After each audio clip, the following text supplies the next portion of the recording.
Okay. First, I want to clarify something.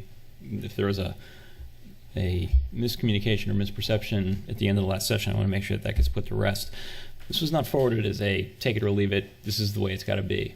At the first meeting, Mayor Waldeck asked us to both come back with written proposals that we could work through.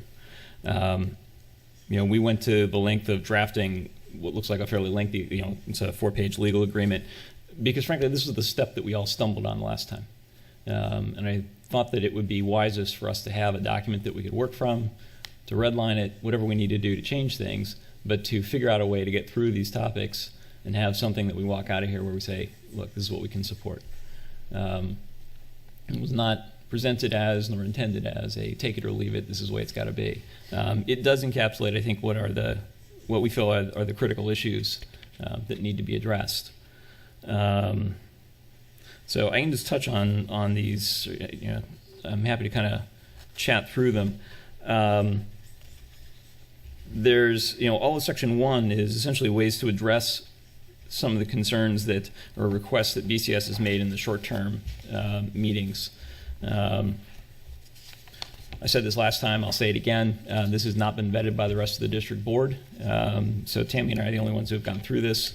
But we kind of looked at it and said, all right, this is a possibility. And if you look through this, we basically tried to say yes to almost everything that you'd asked for. I actually did sit down and watch the first 2 meetings in their entirety. And so we tried to encapsulate almost all of that in here. So, that means access to the teaching space, the ability to add additional playground equipment over at Block, adjustments to the current enrollment caps or the attendance on the 2 sites. That obviously requires a CEQA process. So we will need to go through that. There's language in here for indemnification until that CEQA is completed. We tried to really address all the things that you guys have raised. Get into the other issues. I think that we need to, we've talked about some of these other ones. Item 2 is about getting some clarity on the facilities during the transition period, and whether that's a single year or multiple years. You guys, last time said you wanted to kind of talk through what more than 1 year would look like. It's a reasonable request. We got to figure that out. Termination of the pending litigation. This is, in fact, to my knowledge, every open case on both sides. And so, there's language of what we're supposed to do to terminate each one of those cases. There's no intent to hold anything back or to preserve any particular litigation position. It would all go away. Because frankly, I don't think we can pass a bond if we don't do that. If we're still in court, it's going to be difficult. Actually, scratch that. It's going to be impossible, right? I mean, we've got an uphill battle even if we do accomplish all of this, so we have to put the litigation behind us. Then it gets into the substance of the site, right? So, we'll continue efforts to work to locate a site. As I'm looking at it, the district and BCS shall continue efforts to locate, right? I mean, there's obviously things that need to be done to tweak the language in here, but we should be looking at that. An immediate resolution, that's one of the things that I asked for at the first meeting, that you would pass a resolution expressing support for the bond and the development of the site. One of the things that we had chatted about was it's well known that there is a site fund at BCS. Some of that money's gone to litigation. Whatever the balance of that is ought to be going into the campus. I think that'd be a great gesture and a way for the public to understand that we're all committed to putting the litigation behind us and that we're all working towards a peaceful coexistence. There's additional language in here that occupying it for an extended period of time.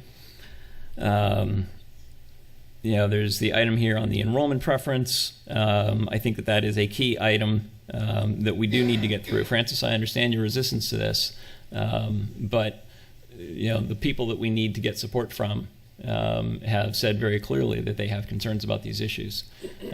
I made a proposal to Peter offline. I'd love for us to be able to go and explore pieces of that, see how we can build some understanding between our two groups. If we can understand a little bit better about how one another work, then it would help to advance a détente between the organizations, right? Or where there are discrepancies, we can talk about why those exist. Do those make sense, or is there something that we want to do to address those? And it may be that we need to go have some of those offline discussions before we get to final language on this. I'm open to that conversation, gentlemen. But we do need to figure out how to address the community's concerns, because I can promise you that we're not going to ask them for $150 million and not be able to take their concerns into account. And that's the sum of it. It's like I said, it's 4 pages long. It's a lot shorter than the last agreement that we tried to strike. I recognize there's a lot of long poles in the tent, but the idea was to come back with with something that we could work from and start as an editing point. Could you give me what number 7 was? It was the one that came after the site plan and before enrollment. You had a topic. I was trying just to capture all the topics. Site certainty, so that they'd occupy the site for about 15 years. Okay. And then there were the first 2 you mentioned. And then it's dropping the enrollments preference for the hills, and adding enrollment. The language here says adding enrollment preferences for some of the other groups of students that the public has raised concerns about. As I said, I'm open to other ways to address those concerns. We just need to come up with something that works for the broad public, right? We've got to be able to look at the public, and if somebody asks anybody on either the boards or the administrations from either schools, we have to be able to look at them with a straight face and say, you know what? That was a concern in the past. It's not a concern now. Here's why. Right? Whether it's because practices have changed or your program's evolved or whatever, I don't care. I'm not, I'm not worried about that. And frankly, as I said to you before, Peter, I want to learn from BCS if there's an opportunity to do that. Right? So when we talk about special needs students, if you've got better approaches, ways to serve those students that don't cost as much money, we're a public agency too. We'd love to save that money and be able to spend it on other things. So that takes sitting down and talking to one another about how we both deliver program. And that's, in theory, that's supposed to be what charter schools are for, is to go out and innovate, and those practices get rolled back into traditional schools. So I'd love to learn from you.